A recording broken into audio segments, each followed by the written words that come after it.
The rain poured down hard that morning, making the streets shine like dark glass inside the tall glass skyscraper of Harrison Enterprises. The lobby smelled faintly of cleaning soap and wet coats.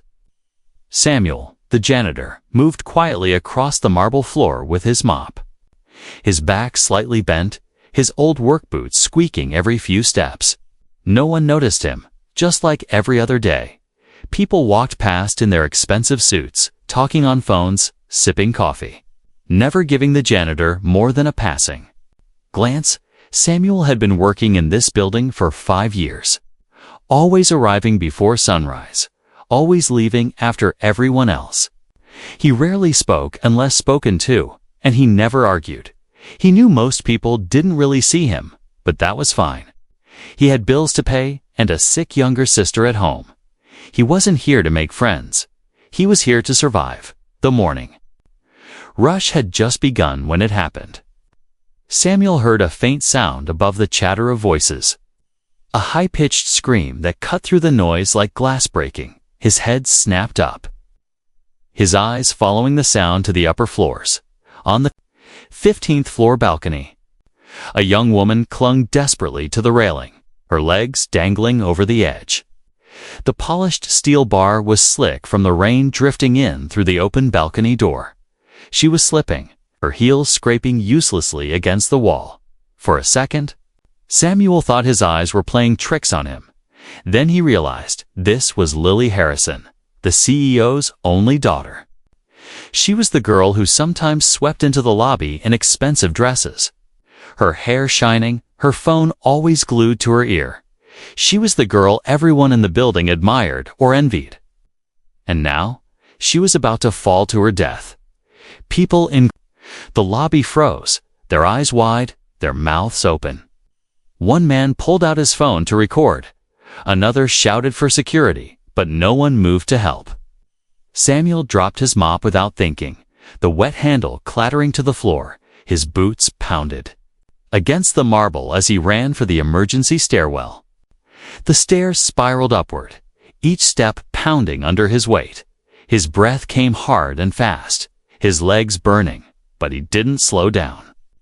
Every second mattered. By the time he reached the 15th floor, his shirt was damp with sweat. Despite the cold rain outside, he burst through the stairwell door and ran down the hallway.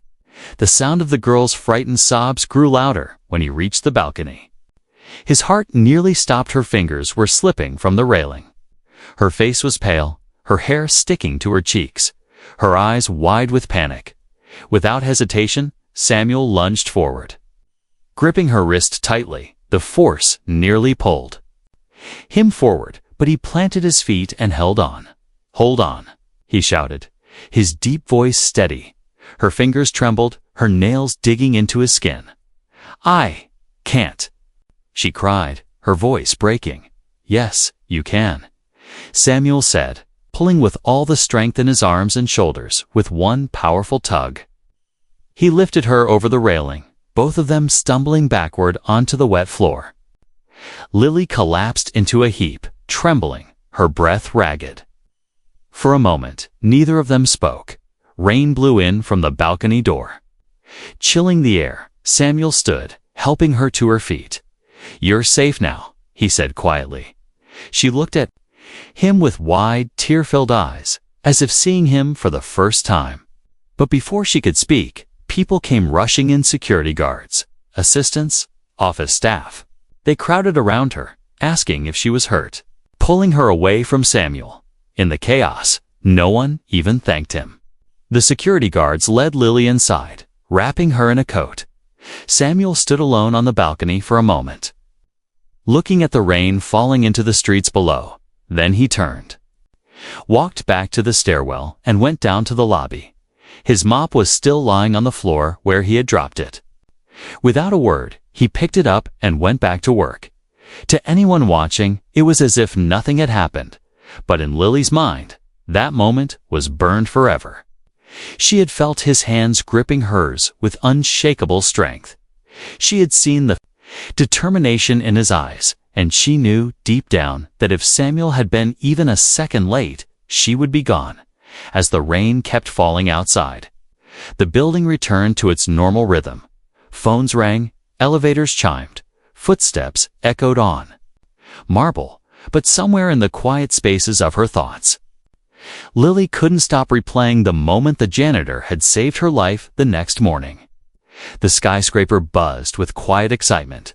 Whispers floated through the hallways like invisible threads, connecting one gossiping voice to another. Everyone had heard about the CEO's daughter almost falling from the 15th floor, and everyone knew who had pulled her to safety. The janitor, Samuel, the man no one ever noticed, had become the center of every conversation. But not all the whispers were kind. Some people spoke in admiration, calling him brave and selfless. Others, however, leaned close to each other, muttering things that carried bitterness and suspicion. Maybe he staged it, one man said in the break room, sipping coffee. Why else would he just happen to be right there? A woman in the corner nodded, lowering her voice. You know how some people are, they'll do anything for attention. Samuel heard bits and pieces of these conversations as he worked. He didn't react, his expression calm, his hands steady. As he wiped down a glass table or emptied a trash bin, he had learned long ago that people would believe what they wanted. It didn't matter what the truth was, but deep down, it still stung. He had risked his life, and now some thought he had done it for show. Upstairs, Lily sat in her father's office, still shaken from the incident. She had tried to talk to him about what happened, but he had waved it off. You should be more careful, Mr. Harrison said, signing papers without looking up. I will, Lily replied, her voice small. And that janitor Samuel, he saved my life. Mr. Harrison's pen paused for a fraction of a second, then continued moving. Yes, I heard, he said, his tone flat. Be polite if you see him, but don't get involved. Lily frowned, confused. Why not? He's a good man. Her father looked at her then, his eyes cold. Because you don't know people like him. That sentence stuck in Lily's mind long after she left his office. She didn't like the way he had said people like him. She knew exactly what it meant, and it made her chest tighten. That night, as she lay in bed, she thought about Samuel's face when he pulled her to safety. The way he didn't look for praise, the way he simply went back to work, and she decided she had to thank him properly. No matter what her father said, the following day, during her lunch break, Lily went searching for him. She found him in a small, dimly lit storage room, kneeling on the floor. Repairing the broken handle of a mop, he looked up in surprise. When? She stepped in. Miss Harrison, he said, standing quickly. You don't have to call me that. She replied with a small smile. I just wanted to say thank you. Samuel shook his head. No need. Anyone would have done the same. She studied his face for a moment. No, they wouldn't, she said softly. I saw the people in the lobby. No one moved, except you. Samuel's hands paused on the mop handle. He looked away, his voice low. Sometimes it's easier for people to watch than to act. Lily felt a lump in her throat. I owe you my life, Samuel, she said, for a moment. Neither of them spoke. The silence was filled with the faint hum of the building's air system and the distant ringing of an elevator bell. Then, slowly, Samuel began to tell her about himself. He didn't share much, but she learned he had a younger sister named Grace, who was very sick. He worked 3 jobs to pay for her treatments.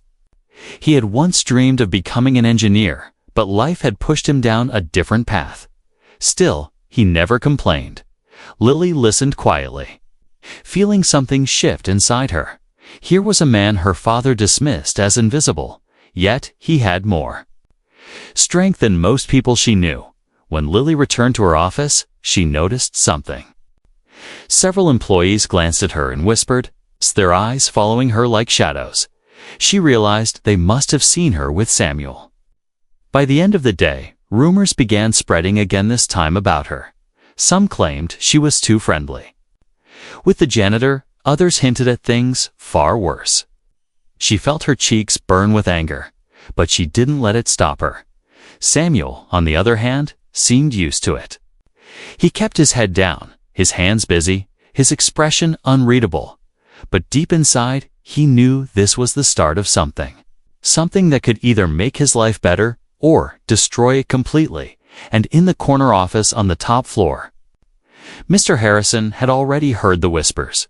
His jaw tightened and his eyes darkened.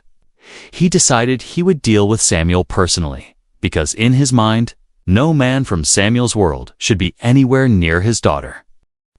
2 days had passed since Lily went to see Samuel in the storage room. She had thought about their short conversation again and again.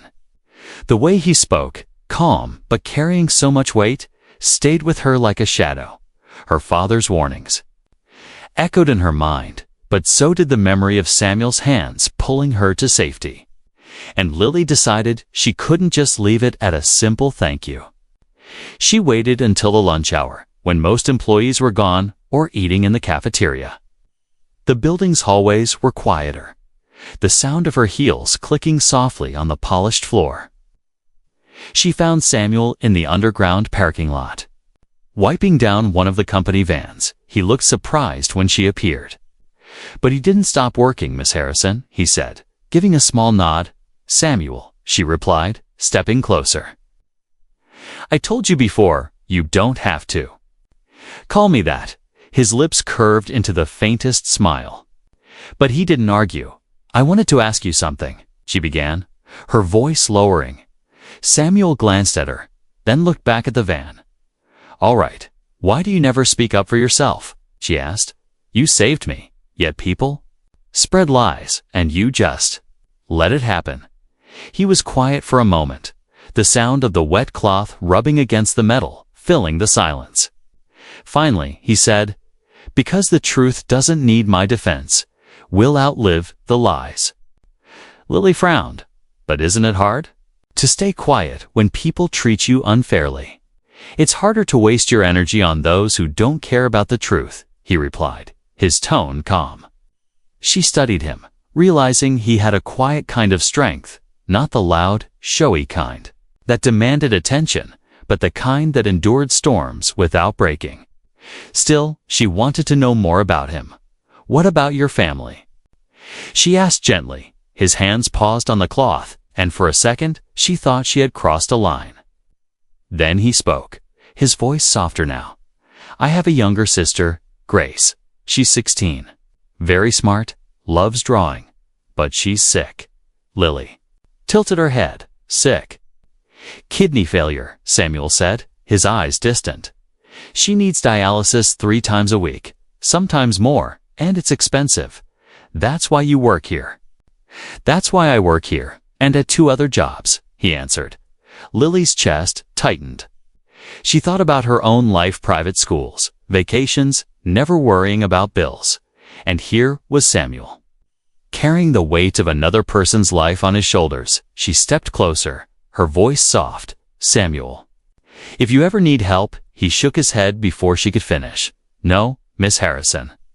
I don't want your pity. I don't want charity." She blinked. "It's not charity, it's gratitude." But he simply went back to wiping the van, ending the conversation without raising his voice. Later that day, Lily couldn't focus on her work. She kept hearing Samuel's words, kept picturing his tired eyes and steady hands. For the first time, she truly understood what it meant to fight quietly, day after day. When she left the office that evening, she saw him again, pushing a cart of cleaning supplies toward the elevator. People passed him without a glance, just as they always did. Something in her heart told her that wasn't right. Over the next week, Lily began finding excuses to talk to Samuel. Sometimes she would bring him coffee. Sometimes just a few minutes of conversation. They never spoke about her father, and Samuel never complained about his life. Instead, they talked about small things: books, the weather, her love for painting, his sister's dreams of becoming a teacher. Each time, Lily felt the invisible wall between them grow thinner, but the wall wasn't gone. And outside their small bubble, people noticed. rumors grew louder in the break room. Two secretaries whispered that the CEO's daughter was spending too much time with the janitor. One security guard even joked that Samuel must be planning to marry into money. The laughter that followed was sharp and ugly. Word eventually reached Mr. Harrison that evening. Samuel was called into the CEO's office. Mr. Harrison sat behind his large mahogany desk, his hands clasped together, his face unreadable. "Samuel," he began, his voice firm but low, "I hear you've been spending time with my daughter." Samuel met his gaze without flinching. "She's been speaking to me." "Yes." "I don't think that's appropriate," Mr. Harrison said. Samuel stayed silent. "I'll be clear," the CEO continued. "I don't want her involved with you in any way. Keep your distance, or I'll make sure you no longer work here." Samuel didn't argue, didn't plead. He simply nodded once, understood, and walked out. But as he passed Lily's office, he saw her standing in the doorway, her eyes wide. She had heard everything, and in that moment, she made a decision. This wasn't going to end with her father's warning. The air in the office felt heavier after that meeting. Samuel returned to his work without saying a word. But something in his eyes had changed. He was used to being ignored, used to enduring people's prejudice. But this time wasn't just about him, it was about someone who had reached out to him with kindness. And now her father had made it clear he saw Samuel as a problem. Lily, however, felt her chest burn with anger. She had never seen her father speak to someone like that, cold, dismissive. Like Samuel's worth was less than the expensive pen sitting on his desk. As Samuel walked away from the office, Lily stepped forward, catching his arm. "Samuel," she said quickly, "you don't have to listen to him." He shook his head. "It's not worth your trouble." "It is worth it," she replied, her voice trembling. "You saved my life. And now he's treating you like you're nothing." Samuel looked at her for a long moment, then simply said, "Sometimes silence is the safest choice," before turning to leave. But silence wasn't safe for long. Over the next few days, things began to change in small, unsettling ways. Samuel noticed security guards watching him more closely. Some of his cleaning routes were suddenly reassigned to other workers, pushing him into more isolated areas of the building. One morning, he found his locker door half open, with his spare uniform crumpled on the floor. Inside, someone had left a scrap of paper with the words, "Know your place," scribbled in thick black ink. He didn't show the note to anyone. Instead, he crumpled it in his fist, tossed it in the trash, and went back to work. But Lily noticed the way he seemed more guarded. She also noticed that when she spoke to him in the halls, some employees exchanged knowing smirks. The whispers were louder now and more cruel. Some said Samuel was trying to take advantage of her. Others hinted that he was using her for money. It made her stomach turn. One afternoon, she confronted her father in his office. "Dad," she began sharply, "why are you treating Samuel like this?" Mr. Harrison didn't look up from his laptop. "Because I'm protecting you." "From what?" "From a man who risked his life to save mine," she demanded. "From someone who doesn't belong in our world," he replied, his tone firm. Lily's eyes narrowed. "That's not your decision to make." Mr. Harrison's jaw tightened. "It is my decision as your father and as the head of this company, and I will not have you ruin your reputation by being seen with a janitor." The conversation ended there, but Lily left with her hands clenched. She knew her father was powerful, but she also knew he was wrong. She wasn't going to let him decide who was worthy of respect. The next morning, Samuel arrived early as usual. She walked through the lobby. A group of employees near the coffee station stopped talking and watched him. He could feel their eyes on his back when he reached the janitor's closet. He found another note taped to the door. This one said, "You don't belong here, leave." Before it's too late, the letters were jagged, written in red ink. Samuel took it down quietly, but this time he didn't throw it away. That evening, as he was leaving the building, Lily was waiting for him near the side exit. "You've been avoiding me," she said, stepping in his path. "I've been keeping my distance," he corrected. She crossed her arms because of him. Samuel didn't answer, but his silence was enough. "Then we'll talk somewhere else," she said firmly. "Somewhere they can't watch us." They met later that night at a small diner a few blocks away. Over steaming cups of coffee, Lily told him everything: how she had heard the rumors, how her father was trying to push him out, how she believed someone in the company was deliberately making his life harder. Samuel listened quietly, his hands wrapped around the warm mug. "I've dealt with worse," he said finally. "That doesn't make it right," she replied, leaning forward. "Samuel, you deserve better than this." He gave a small smile. "What I deserve doesn't matter. What I can protect, that counts. And what are you protecting?" she asked. "My sister," he said simply. "And now?" "Maybe you," Lily felt her breath catch. There was no romance in his tone, no flattery, just an unshakable sincerity. It made her realize that Samuel wasn't just strong because he had saved her. He was strong because he carried his burdens without letting them turn him bitter. But as they left the diner, neither of them noticed a man sitting in a parked car across the street.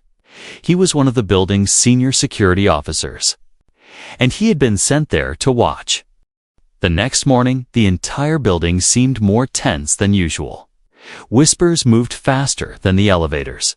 Some employees avoided looking at Samuel altogether, while others watched him with thin, knowing smiles.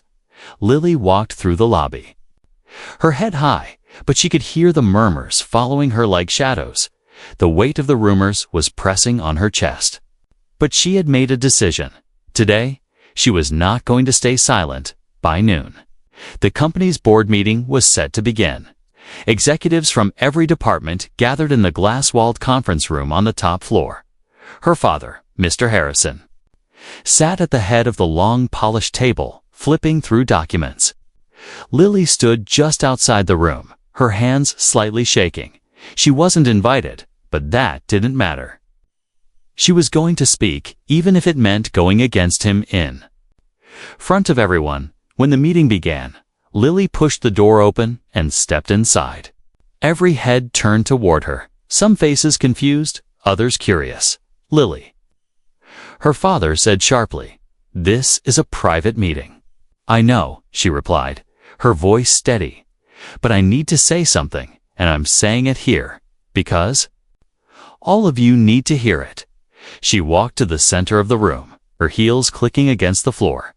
Then she looked around at every single person present. "You've all heard the rumors about Samuel," she began. A few executives shifted uncomfortably, some glancing at Mr. Harrison. "You've whispered in the halls, laughed behind his back, and spread lies," she continued, her tone growing stronger. "But none of you were there when I was hanging over the edge of the 15th floor. Seconds from falling to my death." The room was silent. She took a deep breath, her voice tightening with emotion. "Samuel was the only person who ran toward me, not away. The only one who didn't freeze or fumble for a phone. He pulled me to safety when I had nothing left to hold on to." Some people lowered their eyes, unable to meet her gaze. He didn't ask for anything in return. He didn't even want thanks. And yet you treat him like he's done something wrong. Mr. Harrison's jaw clenched. But Lily didn't stop. "You can believe whatever you want about me," she said firmly. "But the truth is, Samuel saved my life, and I will not stand by while you try to humiliate or push him out of this building." Her words hung in the air like a challenge. For a long moment, no one spoke. Finally, one of the older board members cleared his throat. "She's right," he said quietly. "I wasn't there. But I saw the security footage. Samuel acted without hesitation, without fear. That's the kind of person this company should value." Another executive nodded. "And we all know some of the rumors going around are inappropriate." A few murmurs of agreement spread through the room, though not everyone looked convinced. Mr. Harrison leaned back in his chair, his eyes hard. "You've made your point, Lily," he said, his voice cold. "Yes, I have," she replied. Then turned and walked out before he could dismiss her. Outside the conference room, Samuel was standing near the elevator, a bag of cleaning supplies in hand. He had heard enough through the glass walls to know what she had done. "You didn't have to do that," he said quietly. "I did," she replied, meeting his eyes because it was right. For a moment, they just looked at each other, the noise of the office fading into the background, but her words had started something she couldn't control. Later that afternoon, a journalist who often covered corporate stories stopped by the building. Somehow, she had heard about the boardroom confrontation. Within hours, an article appeared online. CEO's daughter defends janitor who saved her life, and it spread quickly across social media. People began sharing the security footage, praising Samuel's bravery. Comments flooded in from strangers, calling him a hero. By the end of the day, the story had been picked up by larger news outlets. Reporters called the company for a statement. Public opinion was turning fast, and it wasn't in Mr. Harrison's favor. The CEO was now facing questions about why the man who saved his daughter was being treated poorly. That evening, as Samuel prepared to leave, he noticed something different. Employees who once avoided looking at him now nodded or gave small smiles. One even stopped to shake his hand. It wasn't everyone, but it was enough to feel the shift. Lily met him by the side exit again. "Looks like the world knows now," she said with a faint smile. Samuel gave a small nod. "The world forgets fast." "Not this time," she replied, her voice certain. "Not when the truth is this clear." Still, Samuel knew better than to believe everything had changed. There were people who would never see him as more than a janitor, but for the first time in a long time, he felt like maybe the truth had a chance to win. And standing there beside Lily, he realized he wasn't fighting this battle alone anymore. By the next morning, the story had exploded far beyond the walls of Harrison Enterprises. News channels played the security footage again and again. Samuel racing up the emergency stairs, gripping Lily's wrist and pulling her over the railing. Social media was flooded with comments, some praising his bravery, others expressing shocked that the company had not already rewarded him. The headline, "Janitor Saves CEO's Daughter Gets Threatened Instead of Thanks," spread like wildfire. People were angry, and they wanted answers in the lobby of the skyscraper. Samuel noticed something strange. Strangers with cameras and microphones were waiting near the front desk.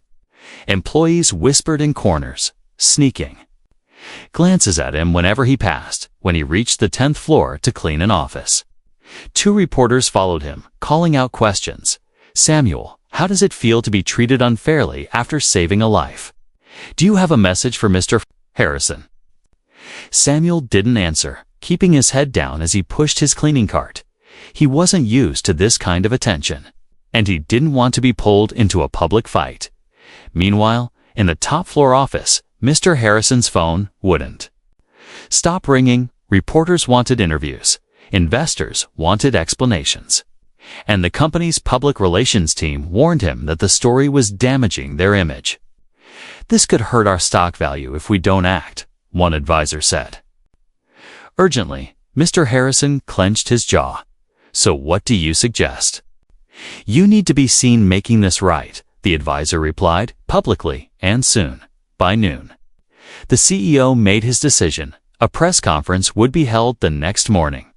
With Samuel present, it would be a public apology, a gesture to repair the damage. But for Mr. Harrison, it wasn't about truly honoring Samuel. It was about protecting the company.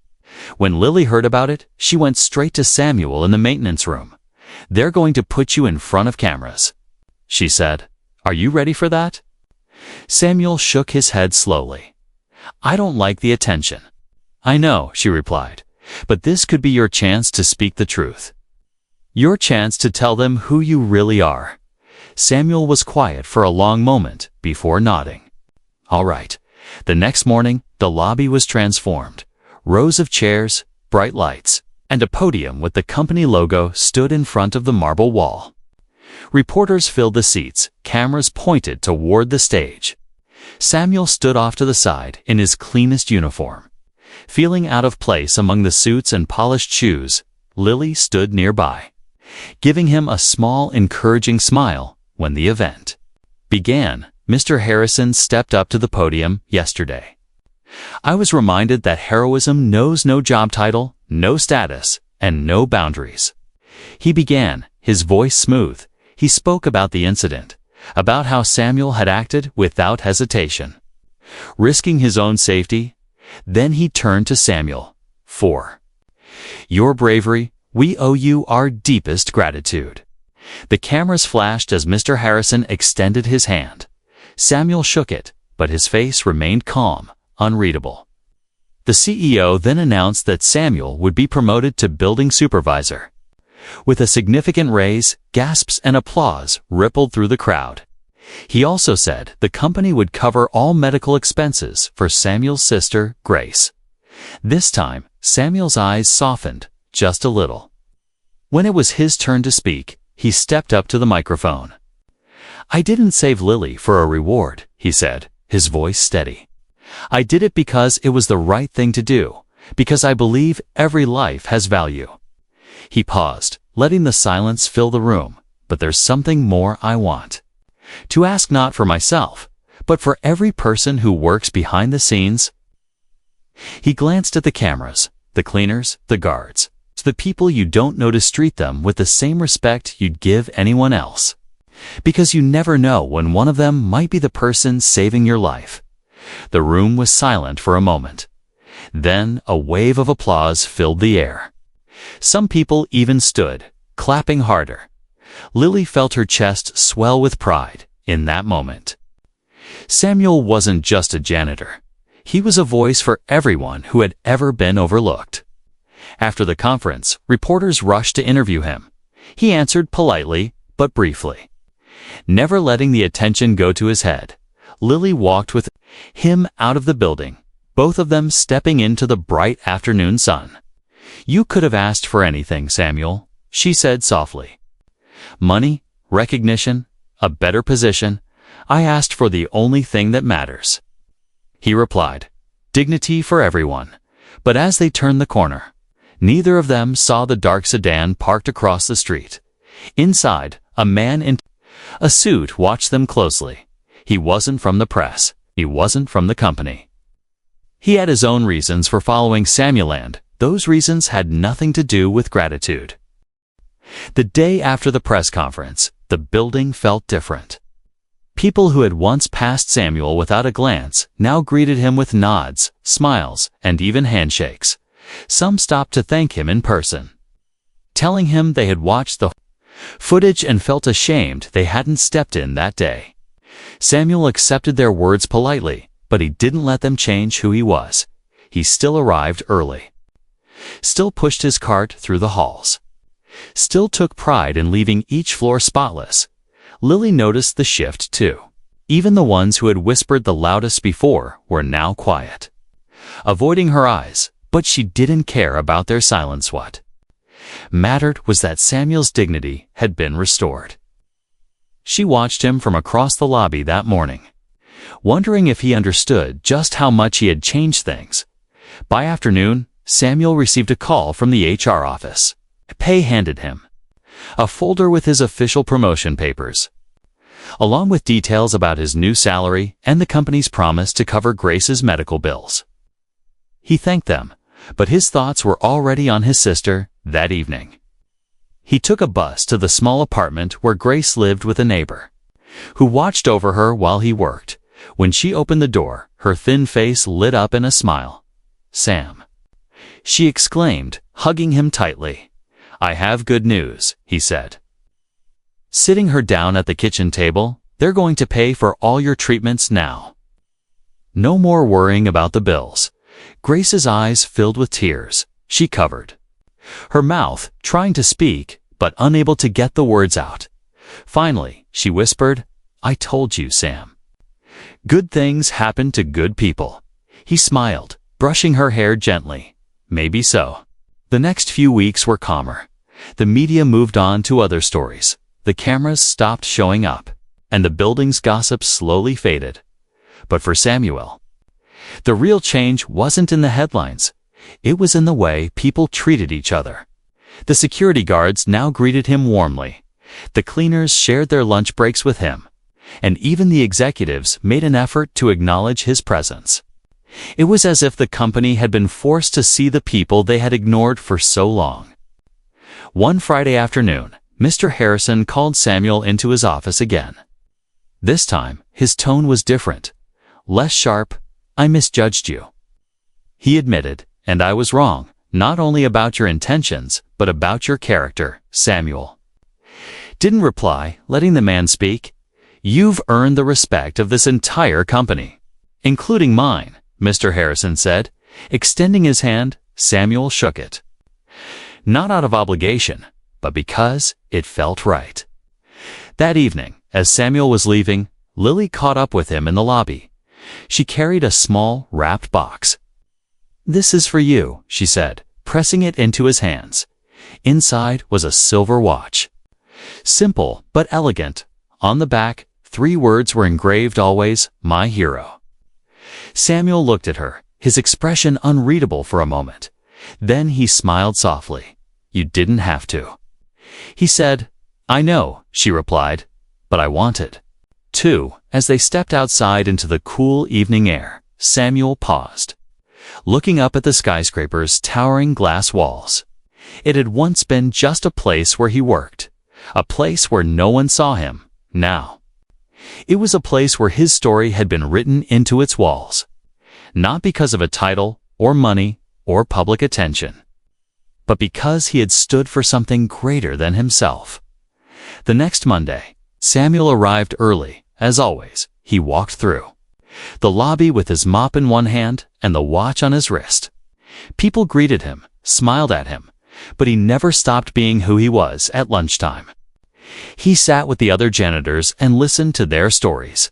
He shared his food with a new cleaner who had just started and was feeling nervous. When she thanked him, he simply said, "We all look out for each other here." That night, after finishing his shift, Samuel took the long way home. He passed the tall buildings, the glowing streetlights, the city that never seemed to sleep. He thought about the moment on the balcony, the fear in Lily's eyes, and the strength in her voice when she stood up for him. He thought about Grace, safe now with her treatments covered, and the other workers whose lives might be a little better because of what happened. And as he walked, he realized something. The real reward wasn't the promotion, or the money, or even the public respect. The real reward was knowing that when the moment came, he had done the right thing. Not for recognition, not for gratitude, but because that was who he was, and always would be. Samuel smiled to himself, the city lights reflecting in his eyes, and with the sound of the night around him, he kept walking, steady and unshaken.